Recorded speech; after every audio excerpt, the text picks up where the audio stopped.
नमस्कार साथियों। अपन पढ़ रहे थे एलसीएम और एचएसएफ। आज अपनी इसकी अंतिम क्लास है। पहला प्रश्न, 12 के दो गुणजों का एलसीएम 1056, इनमें से एक संख्या 132, तो दूसरी संख्या क्या होगी। 12 के दो गुणज है जिनका एलसीएम दे रखा है कितना, 1056। 12 के दो गुणज मतलब एक संख्या 12x और दूसरी संख्या 12y, ये होंगे 12 के गुणज है।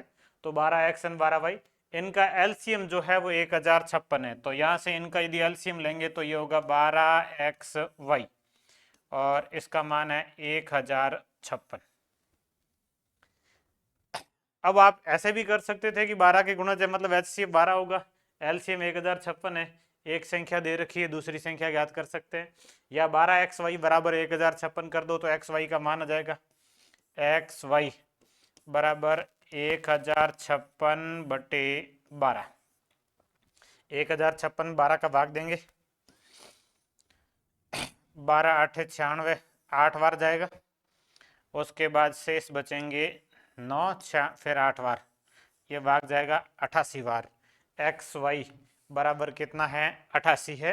तो अब इसके दो टुकड़े करने हैं और 88 के दो टुकड़े एक्स एंड वाई 11 गुणा 8 लिख सकते हो।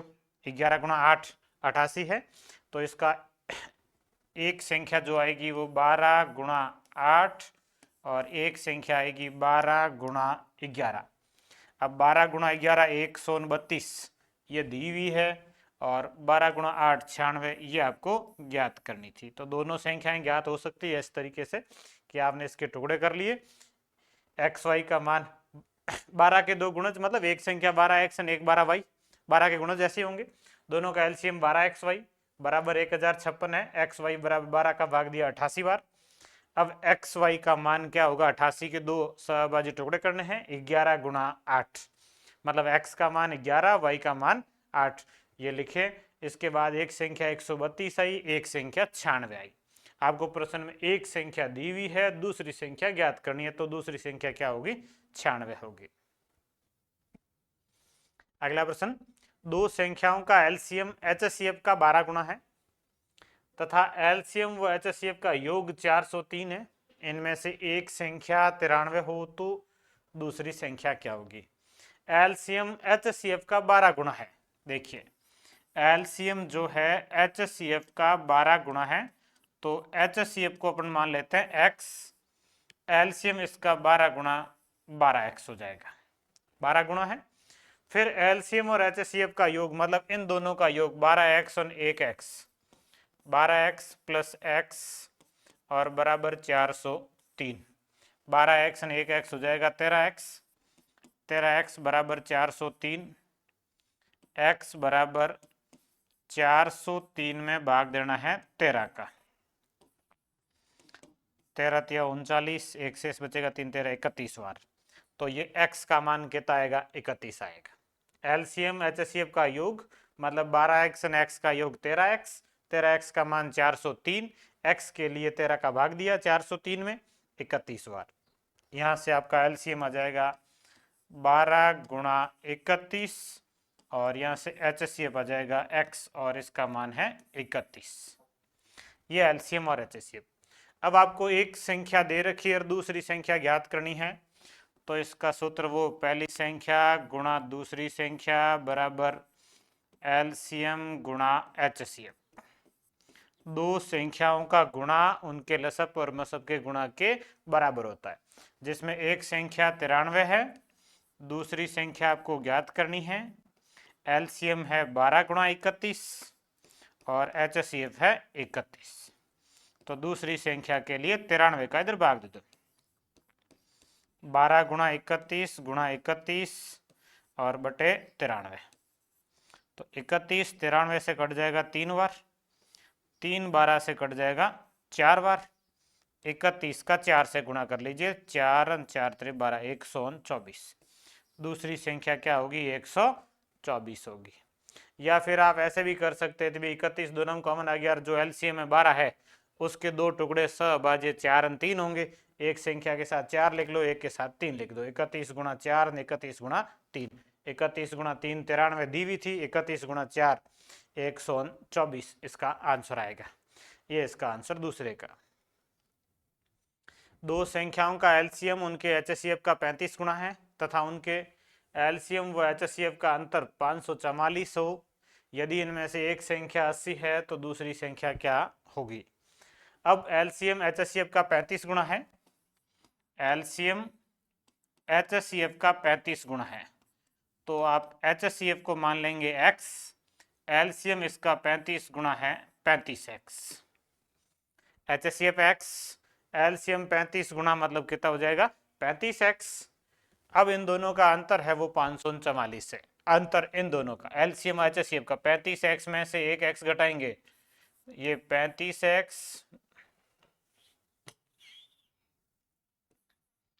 35x माइनस x और बराबर 544। 35x में से एक x घटाएंगे तो 34x, 34x बराबर 544, x बराबर 544 में भाग देना है 34 का। 34 का भाग 54 में देंगे तो भाग जाएगा एक बार, शेष बचेंगे 20, 204, 204 में 34 का भाग 8 चौके 7 चौके 7 बार, 544 में 34 का भाग जो जाएगा वो जाएगा कितनी बार 17 बार जाएगा। अब 6 चौके 24, 7 चौके 28, सॉरी 16 बार, ये जो भाग जा रहा है कितनी बार जा रहा है 16 बार जा रहा है। तो ये x का मान 16 आएगा, एचसीएफ लिखेंगे 16 और एलसीएम लिखेंगे 35 गुणा 16।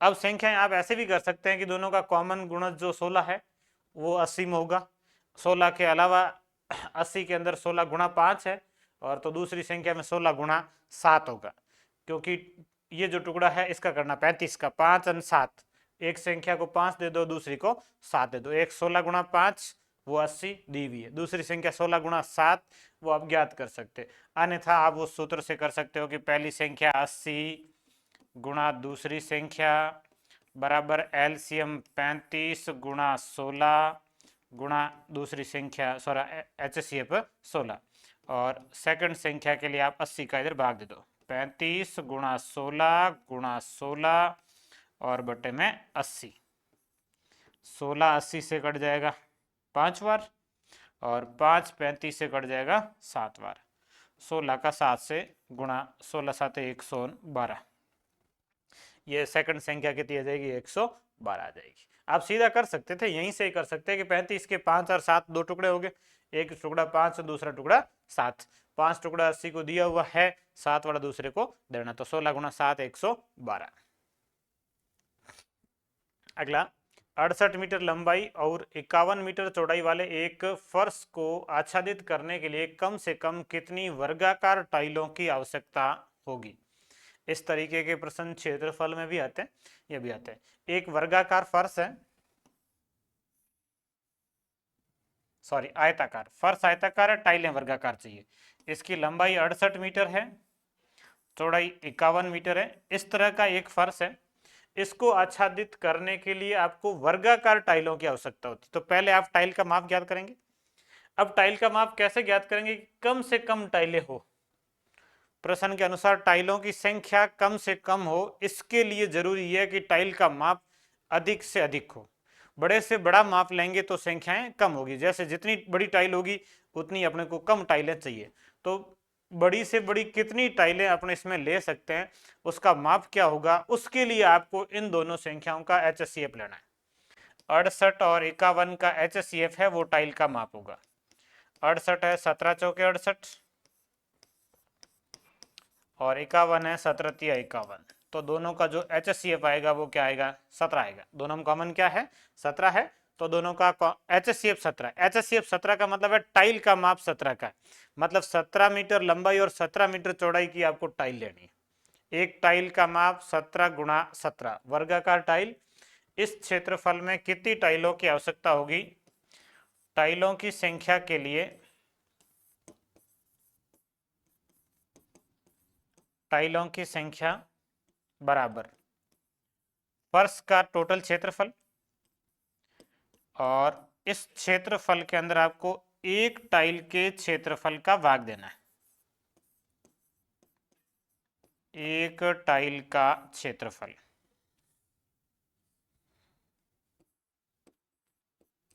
फर्श के क्षेत्रफल में टाइल के क्षेत्रफल का भाग देंगे। अब फर्श का क्षेत्रफल होगा 68 गुणा 51, आयताकार है, लंबाई गुणा चौड़ाई, ये आयत के क्षेत्रफल का फॉर्मूला होता है। और टाइल का क्षेत्रफल होता है, यह वर्गाकार टाइल है, वैसे लंबाई गुणा चौड़ाई से कर सकते हैं कि लंबाई भी 17 चौड़ाई भी 17, और वर्ग के हिसाब से लिखे हैं तो भुजा इसकी और भुजा गुणा भुजा, टाइल की भुजा है 17, 17 गुणा 17, 17 68 से 4 बार, 51 से 3 बार, 4 गुणा 3। तो इसमें वर्गाकार टाइलें यदि लें तो कम से कम आपको कितनी टाइलें लगानी होगी? 12 टाइलें लगानी। देखिए कैसे, ये 68 है, 17 17 की टाइल लेंगे तो 4 टाइलों में ये टोटल हो जाएगा। इधर यदि 17 17 की लेंगे तो 3 में ये हो जाएगा, ये 17 इधर 17 इधर, इधर 17 है, 17 ये 17 34 ये 17 51, पूरा हो गया। इधर ये 17 17 34 17 51 और 17 ये 68, ये हो गया। तो 4 टाइलें इधर रखनी होगी, 3 इधर रखनी होगी, टोटल कितनी होगी काउंट कर लो, 1 2 3 4 5 6 7 8 9 10 11 12। ये ऐसे रख के भी कर सकते हैं आप कि टोटल कितनी टाइलों की आवश्यकता है, 12 टाइलों की आवश्यकता है। अगला सेमी है। अब थोड़ी सी समस्या इसमें आती है कि लंबाई दे रखी है आपको 14.75, चौड़ाई दे रखी है 11.55।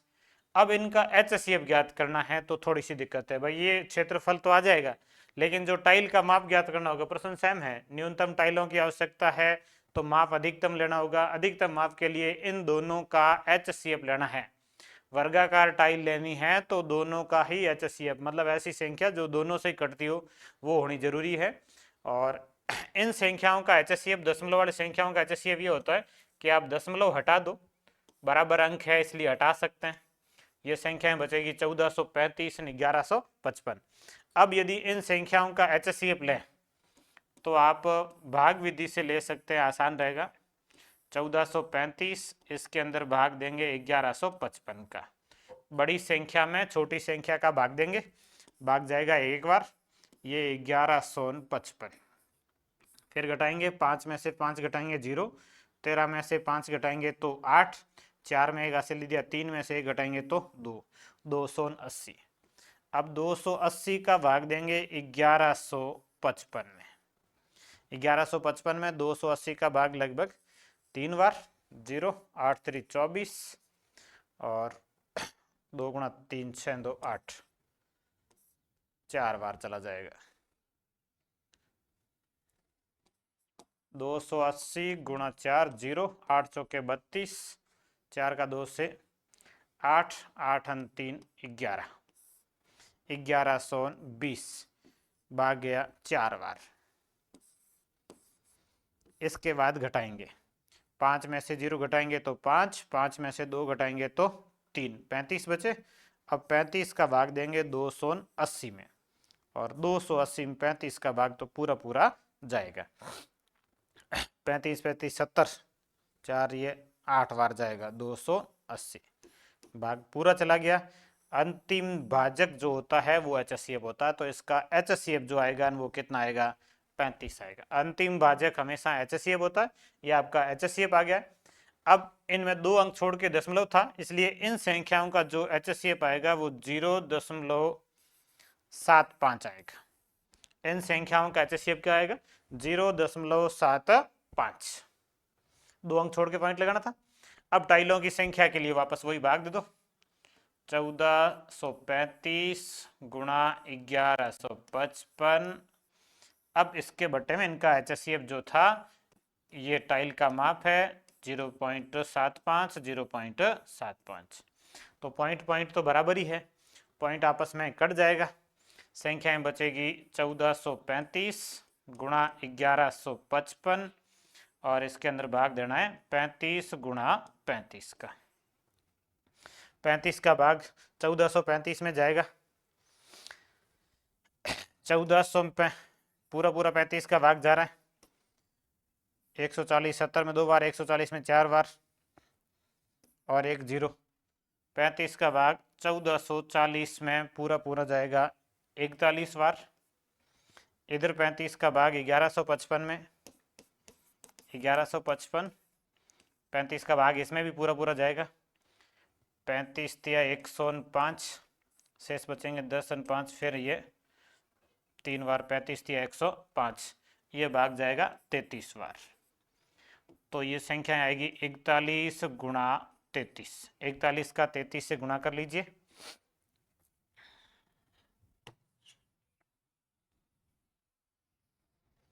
ये 41 गुणा 33, 3 3 चौके 12, 3 और 3 चौके 12, 3 3 2 5, 2 ने 1 3 और 1। तो इसके अंदर टोटल 1353 टाइलों की आवश्यकता होगी। तो इसमें थोड़ी सी कैलकुलेशन हार्ड है, 1 2 गुणा भाग। जैसे अब ये भाग देना हो तो 1400 में कितनी बार जा रहा है, 35 में फिर 41 बार, इसमें भाग कितनी बार, 33 बार गया। अब इन दोनों संख्याओं का गुणा करना थोड़ी सी कैलकुलेशन हार्ड है, बाकी नहीं है। और दशमलव वाली संख्या इस तरीके से प्रश्न हार्ड आ भी सकता है। तो जब भी ये टाइलों वाला प्रश्न आए तो सबसे पहले आपको टाइल का माप ज्ञात करना। टाइल का माप होता है HCF। कैलकुलेशन हार्ड है वो एक अलग मैटर है, मेथड हार्ड नहीं। कि क्या ज्ञात करेंगे, HCF। फिर क्या करेंगे, क्षेत्रफल में क्षेत्रफल का भाग देंगे। फर्श के क्षेत्रफल में टाइल के क्षेत्रफल का भाग दे दो। फर्श आयताकार है, लंबाई गुणा चौड़ाई। टाइल वर्गाकार है, भुजा गुणा भुजा, और भुजा क्या होगी, HCF होगी। और ये भाग देके इस तरीके से ज्ञात कर सकते हैं। अगला, दो संख्याओं का HCF 8 है, तो इनमें से कौन सी संख्या इनका LCM नहीं हो सकती। ये एक आसान सा प्रश्न है। HCF 8 है और LCM नहीं हो सकती, तो इस चीज के लिए वैसे अपन ने पढ़ लिया था कि LCM जो होता है हमेशा HCF का गुणज होता है। LCM में HCF का भाग देंगे तो एक प्राकृत संख्या आएगी हमेशा। तो इन संख्याओं, ये ऑप्शन दे रखे हैं, इनमें से जिसमें 8 का भाग नहीं जा रहा वो नहीं होगी। तो LCM 24 हो सकता है, 8 का भाग जाएगा। 120 में 8 का भाग जाएगा। 480 में 8 का भाग जाएगा। 154 में 8 का भाग नहीं जाएगा। तो इसका आंसर आएगा 154। ये ऑप्शन सहित प्रश्न था। जिस संख्या में 8 का भाग नहीं जाएगा वो उन संख्याओं का LCM नहीं हो सकता, क्योंकि LCM हमेशा HCF का गुणज होता है। LCM हमेशा HCF का गुणज होता है। LCM हमेशा HCF का गुणज होता है। दो धनात्मक पूर्णांकों का LCM बड़ी संख्या का दुगुना है। इनमें से छोटी संख्या और HCF का अंतर 4 है। छोटी संख्या क्या होगी। दो धनात्मक पूर्णांकों का LCM बड़ी संख्या का दुगुना, जो बड़ी संख्या उसका दुगुना है, और छोटी संख्या और HCF का अंतर कितना है, 4 है। देखिए ये छोटी संख्या और HCF।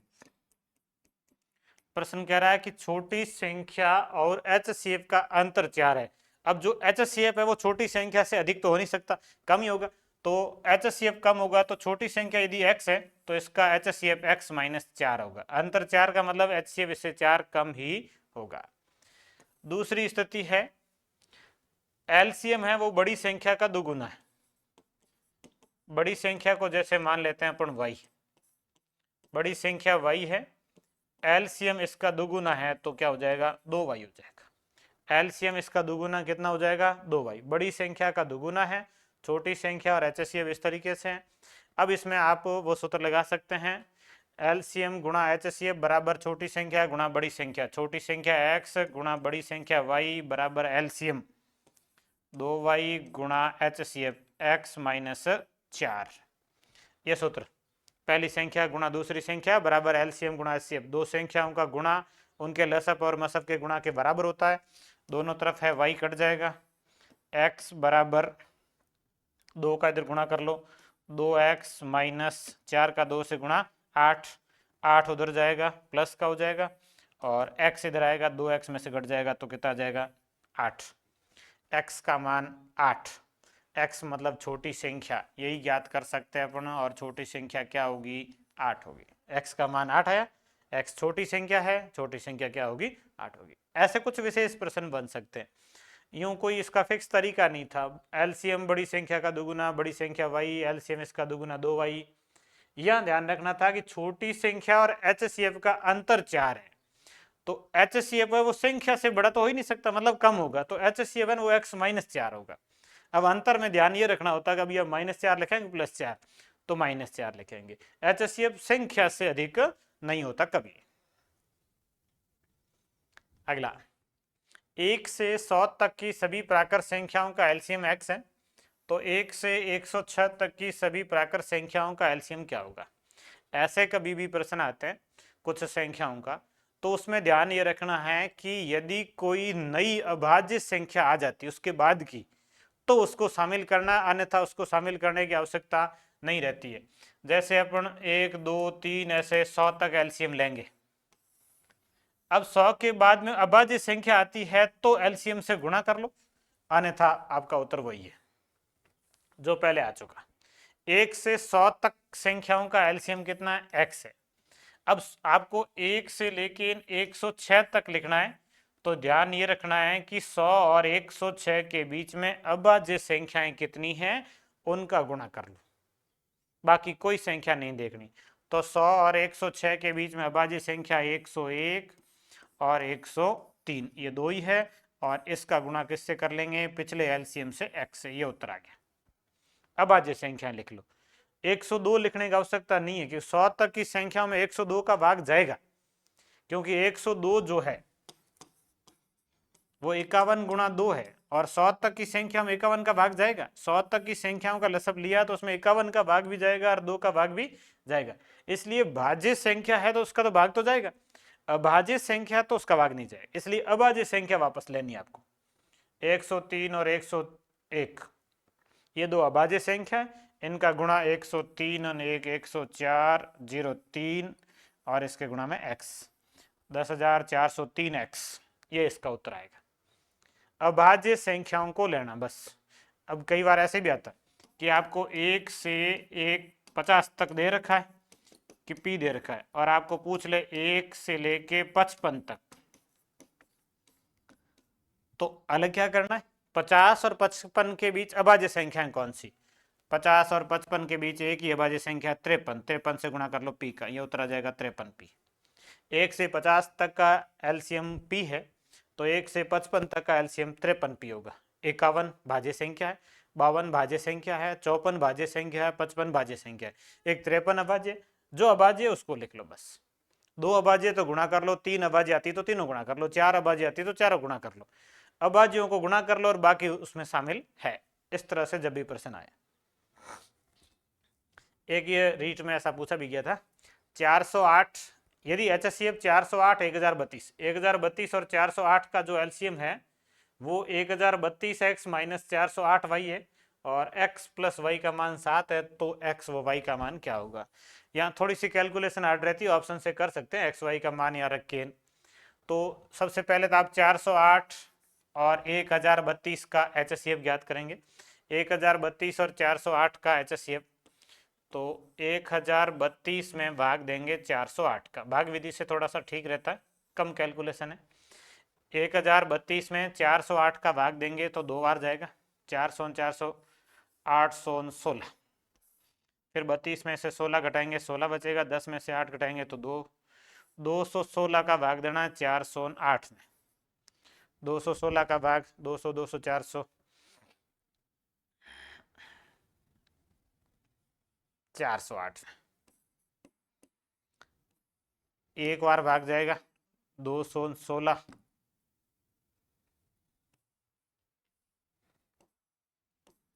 408 216 एक बार भाग गया। अब शेष घटा लीजिए, 8 में से 6 घटाएंगे तो 2, इधर 10 में से 1 घटाएंगे तो 9, इधर 4 में से 1 हासिल दे दिया, शेष बचे 3 में से 2 घटाएंगे तो 1, 192। अब 192 का भाग देना है 216 के अंदर, ये भी भाग जाएगा एक बार, ये 192 16 8, ये शेष बच जाएंगे 24। अब 24 का भाग देना है 192 के अंदर, ये भाग पूरा पूरा जाएगा 8 बार। 8 चौके 32, हासिल 3, 8 2 16, 3 19, 192 में भाग पूरा पूरा जा रहा 24 का 8 बार, ये 192, शेषफल हो गया 0। तो अंतिम भाजक क्या है 24 से। तो सबसे पहले तो अपन इन दोनों संख्याओं का HCF ज्ञात कर रहे हैं, वो ज्ञात कर लिया, कितना आया है 24 आया है। HCF भाग विधि से ज्ञात कर सकते हैं, आपको समझ में आ गया है। इन संख्याओं का HCF 24 है, यहाँ लिखना 24 बराबर 1032x माइनस 408y, ये एक समीकरण है। और दूसरा समीकरण है x प्लस वाई बराबर कितना है 7 है। अब इन दोनों समीकरणों को मिला के x और y का मान ज्ञात करना, तो यहाँ y का गुणांक 408 है, इसको 408 से गुणा करके यहाँ लिख लो। तो x का 408 से गुणा करेंगे तो 408x प्लस 408y और बराबर 7 का गुणा कर लेंगे 408 से। 408 गुणा 7, 7 8 56 और 7 चौके 28, 2856 आ जाएगा। ये 408 का 7 से गुणा कर लिया 2856। अब इस समीकरण को यहाँ लिख लेते हैं 1032x, यहाँ 408x प्लस यहाँ 408y और बराबर है 2856। अब इनको जोड़ लेते हैं 2856 और 24, 6 4 10, 5 2 7 1 8, यह आ जाएगा 2880। ये जोड़ेंगे तब ये दोनों कट जाएंगे, इन दोनों को जोड़ लेते हैं 8 32 8 40, 10 4 14, 1440x और x बराबर 1440 का उधर भाग दे दो 2880 में। 2880 में 1440 का भाग पूरा पूरा जाएगा कितनी बार 2 बार। तो x का मान कितना आएगा 2 आएगा। तो y का कितना होगा, तो x प्लस वाई 7 है, x का मान ज्ञात कर लिया 2, y का मान 2 के साथ कितना जोड़ने से 7 आएगा तो 5, y बराबर कितना आ जाएगा 5 आएगा। ये रीट में पूछा भी गया था, थोड़ा सा हार्ड प्रश्न है, कैलकुलेशन हार्ड है कि एक समीकरण ये है, इस समीकरण में ये HCF ज्ञात करना था जो ज्ञात कर लिया 24। दूसरा समीकरण ये है, अब इन दोनों के गुणांक समान करके हल करना। गुणांक समान में ये y माइनस का था इसलिए इसको y को ही गुणा किया, इसका गुणांक 408 था, इसको 408 से गुणा करा, पूरे समीकरण को 408 से गुणा किया और यहाँ लिख लिया। तब ये दोनों कट गए, ये दोनों जुड़ गए और ये दोनों जुड़ गए और 1440 का भाग उधर दिया, तब x का मान कितना आ गया 2 और x y दोनों का योग 7 है, तो एक संख्या 2 है, दूसरी संख्या 5 होगी। एक ये प्रश्न, ऐसा प्रश्न भी कई बार पूछा जाता है, a की पावर n प्लस b की पावर n और a की पावर m प्लस b की पावर m, ये ऐसा कुछ लिखा है। a प्लस b और इसकी पावर विषम हो, n विषम है, तो ये संख्या हमेशा a प्लस b से विभाज्य होती है। विषम पावर में हमेशा किससे विभाज्य होती है, a प्लस b से। a प्लस b का भाग पूरा पूरा जाएगा, इसमें भी पावर विषम है तो इसमें भी ये दोनों संख्या सेम है, 37 43 37 43 संख्याएं तो सेम है, मतलब इसमें भी a प्लस बी का भाग जाएगा और इसमें भी a प्लस बी का भाग पूरा पूरा जाएगा। दोनों में a प्लस बी का भाग पूरा जा रहा है, इसका अर्थ है कि a का मतलब 37 प्लस 43, 37 और 43 हो गए 80।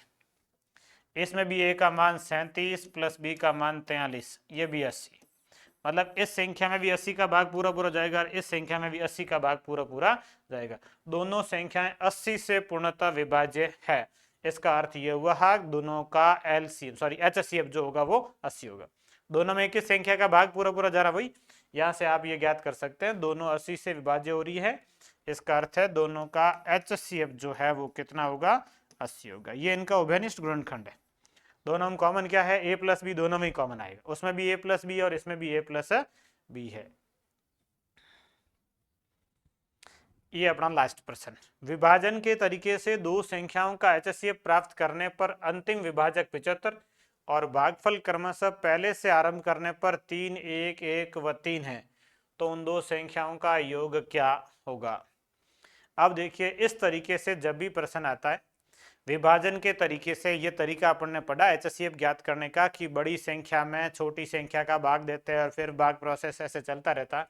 तो मान लीजिए कि बड़ी संख्या x है और इसके अंदर अपन छोटी संख्या y का भाग दे रहे हैं और ये भाग पहली बार कितनी बार गया, 3 बार गया, और भाग जाने के बाद यहाँ शेष जो बचेगा उसको भी मान लेते हैं अपन a है, और इस a का फिर भाग देंगे अपन किस में, y में। y में भाग देने के बाद से भागफल कितना है, ये 1। अब इसके बाद का शेषफल मान लीजिए b है और इस b का भाग देंगे किस में, वापस a में, और ये भाग कितनी बार गया है, 1 बार। फिर यहाँ शेषफल मान लीजिए c और इस c का भाग दिया लास्ट भाजक मतलब b में, और ये भागफल कितना है, 3। प्रोसेस पूरा हो गया, मतलब अब शेषफल क्या है, 0 है। ये ऐसे बड़ी संख्या x छोटी संख्या y मान ली, इसमें भाग दिया, भाग 3 बार गया, ये दिया हुआ पहले भाग 3 बार गया, शेषफल मान लीजिए a आया है। अब a का भाग वापस किस में देंगे, y में देंगे, फिर भागफल कितना a, इस प्रोसेस में शेषफल कितना b, और अब b का भाग किस में देंगे, वापस अंतिम भाजक मतलब a में, फिर भागफल कितना 1, यहाँ शेषफल कितना है c। अब c का भाग वापस किस में देंगे, b में, भाग कितनी बार गया, 3 बार, शेषफल अब नहीं है। ये भाग प्रोसेस पूरा, मतलब शेषफल अब क्या है, 0 है। और इन संख्याओं का अंतिम भाजक जो है वो 75 है, मतलब ये जो c है ये 75 है, अंतिम भाजक c है और इसका मान 75, ये 75। अब आप वापस ऐसे जाएंगे तो संख्याएं ज्ञात कर सकते हैं आराम से। अब देखो कौन सी संख्या जिसमें 75 का भाग 3 बार जा रहा है, यही है ये संख्या जिसमें 75 का भाग दिया 3 बार गया, शेषफल 0। 75 का भाग 3 बार, 75 गुणा 3 कर लीजिए, ये b का मान आ जाएगा। 75 गुणा 3, अंतिम भाजक 3 है, 75 का 3 से गुणा कर लीजिए, 75 गुणा 3 ये आ जाएगा 225, मतलब b का मान जो है वो कितना है, 225 है। यहाँ आप 225 लिख सकते हो, ये b है और इसका मान 225 है। 75 का 3 से गुणा किया हुई। अब ये संख्या a जिसमें 225 का भाग 1 बार गया, 75 शेष बचे। यह संख्या a जिसमें 225 का भाग 1 बार गया, 75 शेष बचे, तो a का मान क्या होगा, तो 225 गुणा 1, 225 गुणा 1 और इसके साथ में शेषफल जोड़ना 75। 225 का 1 से गुणा 225 और 75 जोड़ेंगे तो कितना आएगा, 300 आएगा। मतलब इस a का जो मान है वो कितना है, 300 है। अब ये 300 y में 300 का भाग 1 बार गया और 225 शेष बचे, तो y का मान ज्ञात कर सकते हैं 300 गुणा 1 प्लस 225। 300 का 1 से गुणा 300, इसके साथ 225 जुड़ेंगे तो ये हो जाएगा 525। भाग 1 बार है, 300 गुणा 1 प्लस 225 कितना हो जाएगा, 525। ये 525 किसका मान आ जाएगा, y का, यहां लिख लीजिए 525। अब 525 का भाग x में 3 बार गया, 300 शेष बचे, तो आप 525 का 3 से गुणा करेंगे, 300 जोड़ लेंगे। 525 का 3 से 1575, 525 गुणा 3 1575, और इसके अंदर 300 जोड़ेंगे तो ये हो जाएगा 1875। तो ये x का मान कितना आ जाएगा, 1875। तो दोनों संख्याएं ज्ञात हो गई। एक संख्या y का मान है 525, y का मान 525। एक संख्या x जिसका मान है 1875। टोटल मिला के दोनों संख्याओं का योग क्या होगा, जोड़ लीजिए, 5 और 5 10, 7 2 9 1 10, हासिल 1, 5 1 6 18 24। दोनों संख्याओं का योग क्या होगा, 2400 होगा। ये इस तरीके से आपके प्रश्न इसके LCM HCF के पूरे हो चुके हैं, और टेलीग्राम चैनल से हम आपको प्रश्नों के प्रैक्टिस सेट कल आपको उपलब्ध करवा देंगे, जहां से आप प्रश्नों की और प्रैक्टिस कर सकते हो। फिर अब अगली क्लास जो आपकी रहेगी वो सोमवार से रहेगी। सोमवार कल का दिन आपके लिए प्रैक्टिस के लिए रहेगा, सोमवार से आप वापस नया टॉपिक अपना प्रतिशत अपन पढ़ेंगे।